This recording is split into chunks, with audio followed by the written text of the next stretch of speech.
de me parler l'étudiant est posé. Question, monsieur Morita, je ne m'ai arrêté. Mais quand il y a eu ça, j'avais promis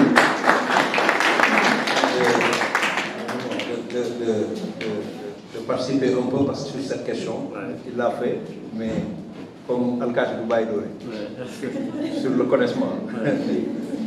Donc, pour apporter ben plus sur ce qu'il vient de dire, pour vous les étudiants, le connaissement est un document de transport. Et il n'est pas le seul document de transport.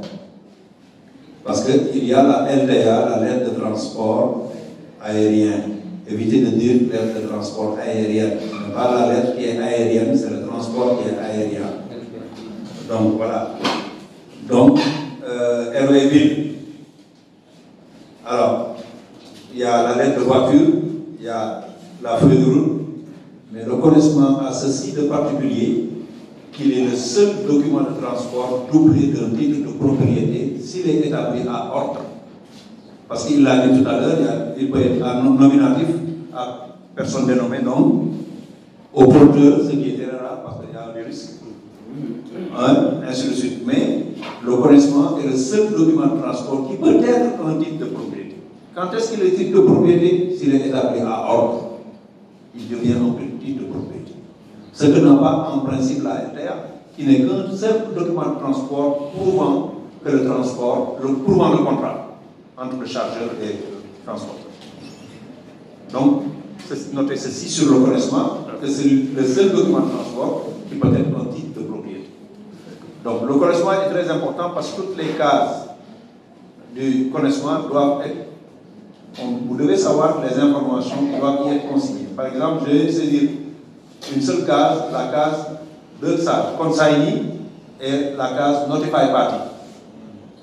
Consignee, c'est le destinataire en général, mais la case notify party. Dans cette case, on met le nom d'une personne ou d'une entreprise. Qu'est-ce que cela veut dire?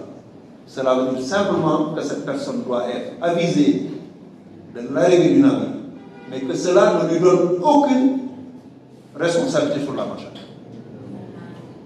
Mais par contre, dans la case consignee, si on met un nom, cela veut dire que cette personne doit récupérer la marchandise, c'est sa marchandise. Mais par contre, le même nom qui est dans la case consignée peut être le même nom qui est dans notify party.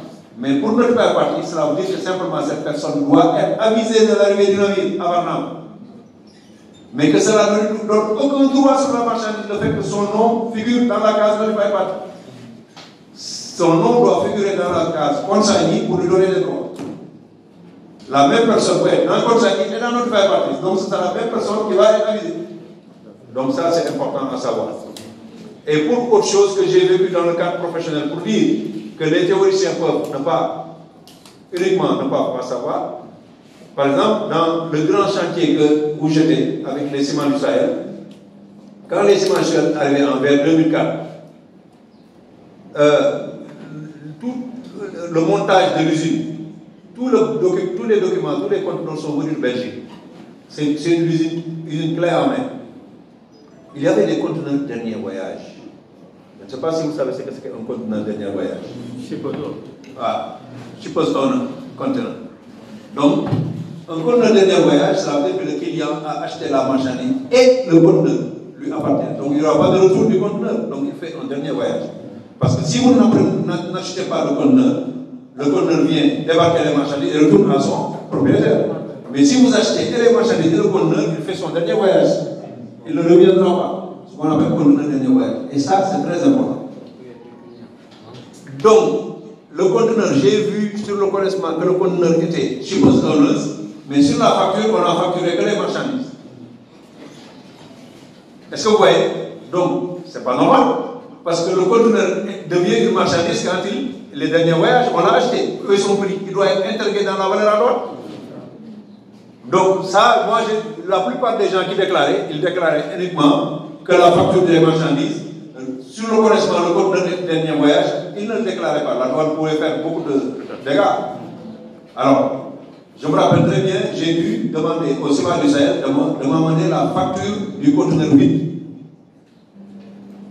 Ils étaient surpris et personne ne nous l'a jamais demandé.